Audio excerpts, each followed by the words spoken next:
Oh, absolutely. I think it would be wrong to take the emotional aspect out of it because sometimes when you're emotional, that can affect your performance. And this would have been an emotional moment for Brendan Taylor, who, for me, has been an outstanding player for Zimbabwe cricket. Let's make no bones about that because it's easy to be a really good player in good times, in good situations. But, say in the 90s, it was easy to be someone like an Andy Flower, Grant Flower, heat streak when everything's going right, everything's rosy, everything's cushy. It's just easier to go out there and just play and perform on the cricket field.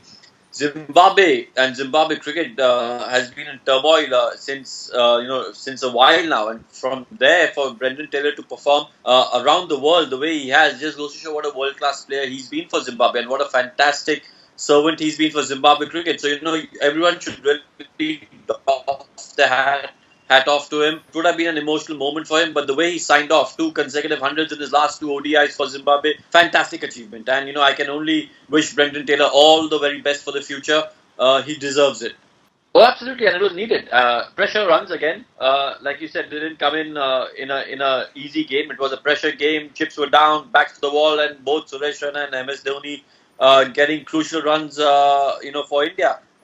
Dhoni again, just showing what kind of an important role he plays in this side. The finisher that we know, probably the best finisher in my opinion that world cricket has seen in the one day format. Suresh Raina again showing that okay, with a little bit of luck, he was dropped. He did have a chance from Hamilton Mazakadza, but after that, the way he batted, he shouldered the responsibility. And I actually think Shamo that batting with Mahendra Singh Dhoni helped Suresh Raina. If he was batting with someone else, maybe just maybe we wouldn't have seen the kind of runs that he scored. But batting with MS Dhoni had a calming effect on Suresh Raina because these two like to bat together. We know that they bat well together.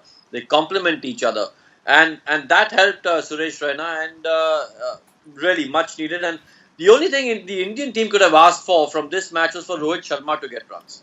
The bowling department has been firing on all cylinders. Batting department, you wanted Mahendra Singh Dhoni, Suresh Raina, and Rohit Sharma to get runs, out of which two of them did get runs. So a really, really good game for Team India.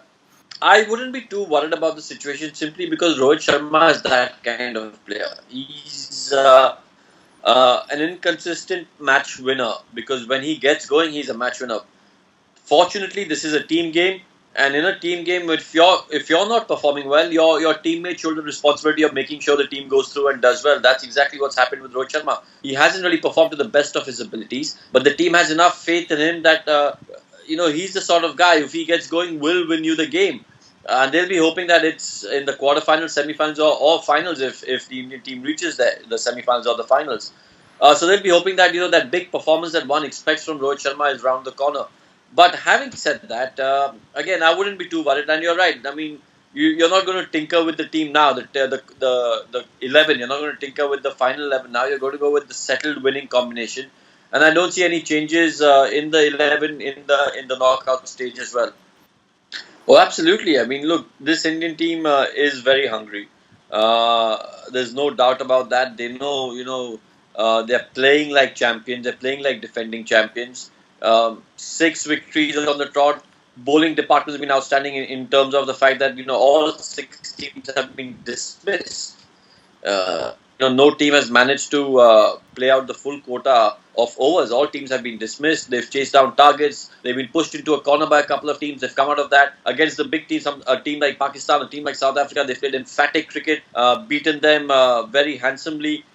Things are looking very, very good for the Indian team. But unfortunately, and I say unfortunately, this is for all teams that are qualifying for the knockout stages, for the quarterfinals. Now is where the tournament really begins in terms of you make one mistake, no matter how good you've been in the league phase, you make one mistake over here, you're on that flight back.